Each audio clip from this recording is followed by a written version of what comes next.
Today's guest is Joe Berlinger. His latest project called Cold Blooded, which is a two-part film made for TV, for Sundance TV.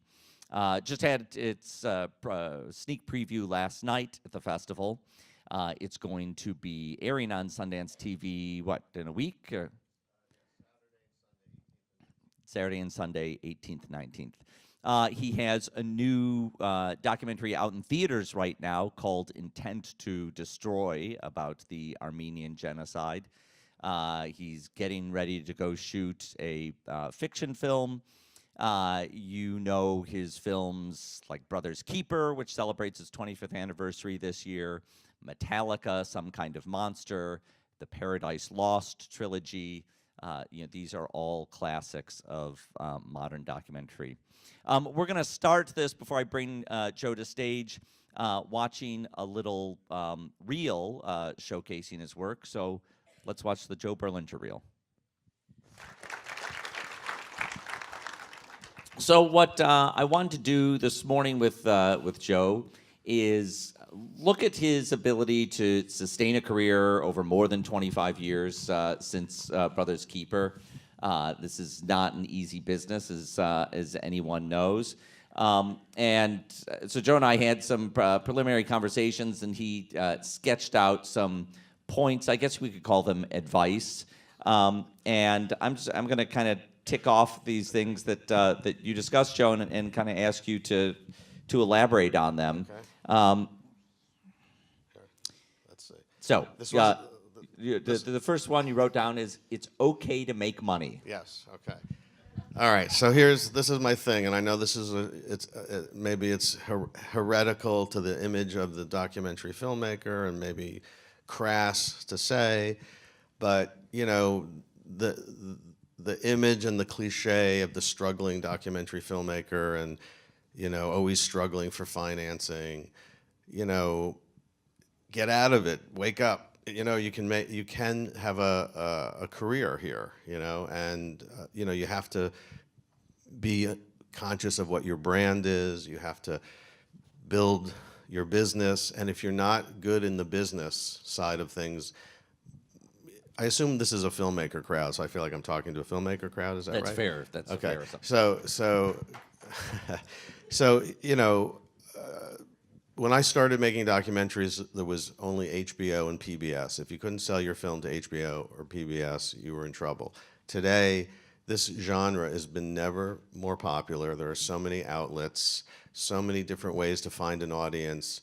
It's also very competitive. There's 10,000 more filmmakers than when I started, so it's also harder to cut through. But you got to just get out of this mentality that the documentarian's life is one of, struggling, and if you're not good at business, find a partner who is, because this is a business. There's some serious players spending serious money. Everyone's first or second film is a struggle. Brother's Keeper, Bruce and I made on credit cards and second mortgages on homes, and gambled everything to make that film, and luckily it went to Sundance and got some attention, and we sold it and it became profitable. So I'm not saying that the first or second films aren't films that you really have to make sacrifices for and be prepared to sacrifice, but this is a business, and so it's so simple to say, but like, you got to orient your mind around that. And most importantly,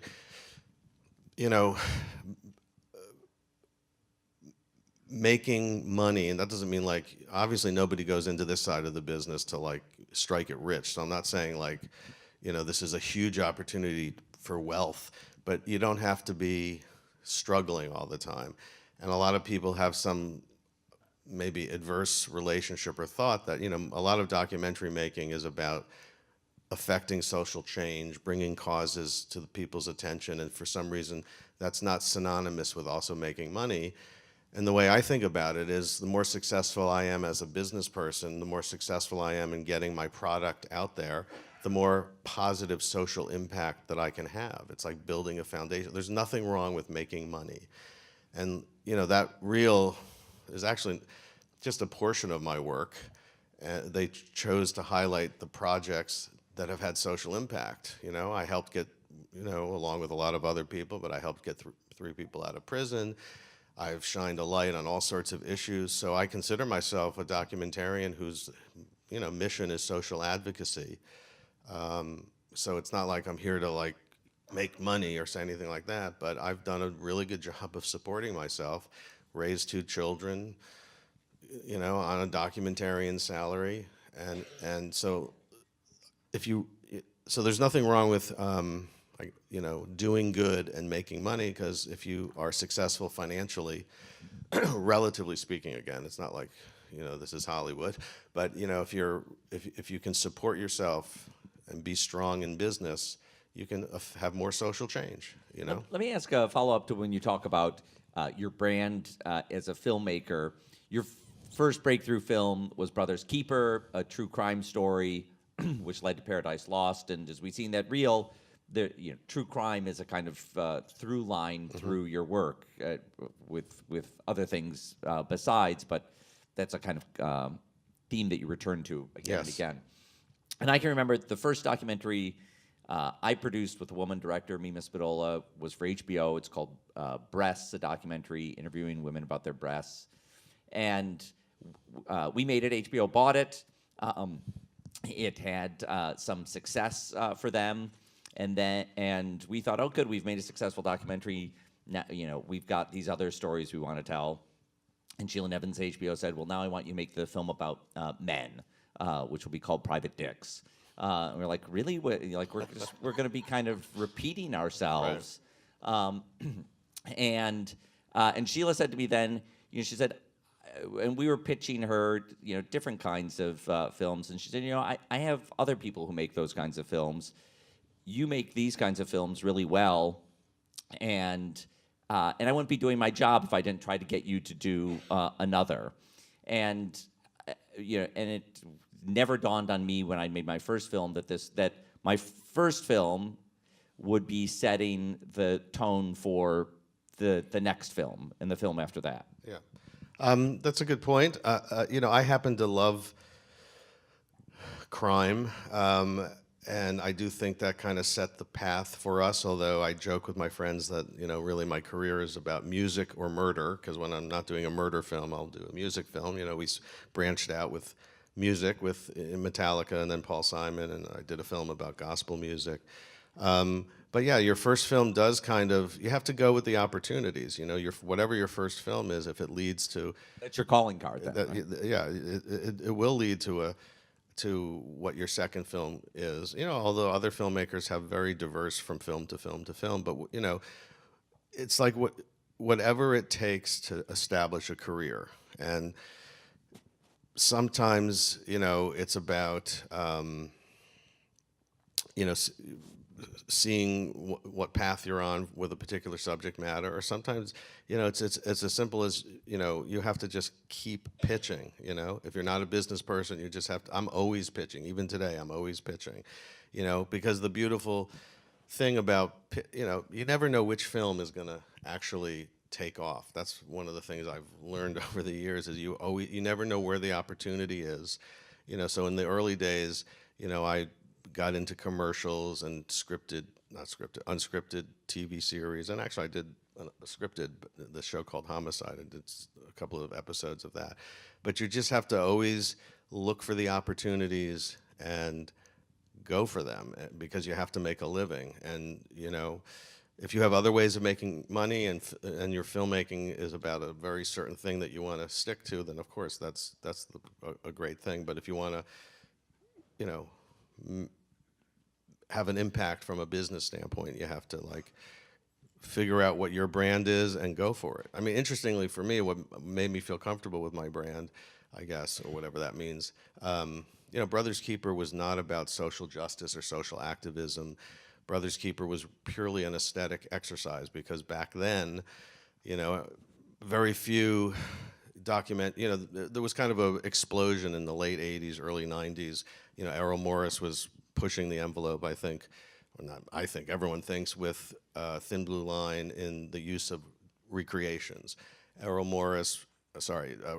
Moore was pushing the envelope with kind of filmmaker as on-camera muckraker protagonist, his journey. That was relatively new in documentary. What I thought Bruce and I were doing with Brothers Keeper was kind of standing on the shoulders of verite filmmakers, but saying, hey, we depart from the verite filmmakers who believe you're capturing objective reality. You know, like the Maisel brothers, who we spent 5 years with, I spent 5 years with, Bruce 10.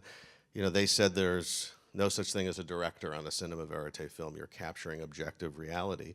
We felt, no, I mean, we revere their work and learned how to capture the verite material, but we believe, or believed, and some of the things I'm about to say are so commonplace today that some people say, younger filmmaker, what are you talking about? This is the way documentaries are. But, you know, in 1990, it wasn't this way. And so we felt that what our contribution was, and we weren't the only ones, is to say, hey, that direct cinema philosophy of there are no directors and you're capturing an objective reality is actually not true. Any film is a highly subjective experience. Any film manipulates chronology because the very act of taking a year or two of life and condensing it into 2 hours is a manipulation. So if all filmmaking is subjective, you know, why not graft onto your film all the fine qualities of narrative fiction, not in the sense of the subject matter being fictional. Of course, you have an extra responsibility to tell the truth. But, you know, we did things on Brothers Keeper, which many documentarians at that time criticized, even though the film was, you know, getting all sorts of attention. We did things like an original music score with, you know, Jay Unger and Molly Mason, you know, and it was criticized, well, you can't have an original music score in a verite documentary because that manipulates your feelings. We had this very compelling opening title sequence. Well, you can't have an opening title sequence because that's not what a documentary is. We were very conscious of dramatic structure, which means you selectively withhold information till the right dramatic moment. All the things that are, you know, done in documentary today, but back then it was, you know, we and others were pushing the envelope. And so Brothers Keeper, getting back to my main point, Brothers Keeper for me was just, I had no thoughts of social justice, advocacy, helping people. You know, I was coming into filmmaking as a storyteller. You know, sometimes we come into filmmaking as storytellers, sometimes as journalists, sometimes as advocates, and sometimes all those impulses conflict with one another. But so that was purely an aesthetic exercise. It led to Paradise Lost. Sheila Nevins loved Brothers Keeper, saw the article about Paradise Lost, handed us an article and said, go check out this case of these 3 teenagers in rural Arkansas who were accused of these murders. We thought we were going down to make a film about guilty teenagers. The first 3 or 4 months of the making of the film, while they were arrested, and it was just before the trial, we spent mainly with the families of the victims, thought we were making a film about these horrible satanic teen killers. And it wasn't until we really started getting access to the West Memphis 3 that we realized, no, wait a second, these kids might be innocent. They're putting the wrong guys on trial. And by the time the trial was over and they were being let off in chains, 1 to death row, 2 life without parole, that's when the light bulb for me went off that, no, I can combine my storytelling impulse, which is the only reason I came into filmmaking, with a social justice. Like, if I can help people with cinema, how amazing is that? And so that, for me, is where I was okay, like, kind of sticking with one subject. You know, relatively speaking, I've mainly made crime films, whether it's crimes against humanity with intent to destroy, or crimes, you know, Crude is about the, you know, pollution in the Amazon. But the, you know, I felt good about what adding that social justice component to it. So that's, in my mind, sort of became my brand. And anyway, I forgot what the point I was making. Well, I want to ask. I want to skip to a different point that you had brought up, which is the art of hearing notes when you're making a film. Right. You know, to I think successfully navigate a relationship with a network, you know, you get lots of notes, and so there's an art to, I think, listening to notes, knowing how to still get your vision across, and telling them to go fuck themselves. You know, making sure, you know, that process is a tricky one. I mean, the thing that I enjoy the most, a lot of people when they're watching when they're watching, when they're in the rough cut phase and they bring people in for a rough cut screening, you get a bunch of conflicting notes, and it's hard to process that. And for me, that rough cut screening is not so much about what people say. I try to actually not listen to what they say. It's that experience of watching the film with people for the first time. I mean, I've had a lot of younger filmmakers actually not want to sit in the screening while people are watching it to give notes. And I think the most important screening for you as a filmmaker is to sit in that first screening when you're watching. There's something magical that happens if you're attuned to what's happening in the room. That's when you see the film Like this almost for Doctor the first Strange time. out of body experience where you're suddenly Exactly. like watching it through their eyes. Exactly. All right. You talk about, you had a note here that says, failure is good. Yes, failure is, it's good to fail every once in a while, I think Not a lot of failure. Not but a lot of failure. A couple doses. Yeah. For me, failure really, look, I made this film called Blair Witch 2 that was, not well How received. many people saw Blair Witch 2? This person bought a pass for today to Right. come see the director of Blair Witch 2. Yeah. Failure is good. Failure has led me to, a few epiphanies. I went out and I did Blair Witch 2. It was poorly received. A big part of, at the 12th hour, the studio took over the film, recut it, sent it out into the world in a way that I was horrified at. I talked to my agent about removing my name and all this stuff, and I decided to just, it became difficult to remove my name for a lot of reasons. And so it went out into the world. It got savage reviews. I was just turning 40.